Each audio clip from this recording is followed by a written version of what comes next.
అంతరిక్ష పరిశోధన ఫలాలను సక్రమంగా వినియోగించుకుంటే దేశం మరింత అభివృద్ధి పదంలో ముందుకు వెళ్తుందని ఉప ముఖ్యమంత్రి పవన్ కళ్యాణ్ అన్నారు.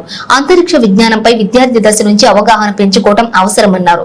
విద్యార్థులు శాస్త్రవేత్తలుగా ఎదిగేలా ప్రోత్సహించేందుకు ప్రభుత్వం సిద్ధంగా ఉందని భరోసానిచ్చారు. స్పేస్ కిడ్స్ ఇండియా ప్రతినిధులు హైదరాబాద్ లోని పవన్ కళ్యాణ్ నివాసంలో ఆయనతో భేటీ అయ్యారు. ఈ సందర్భంగానే ఆయన ఆయా ప్రతినిధులను పవన్ ప్రత్యేకంగా సత్కరించారు.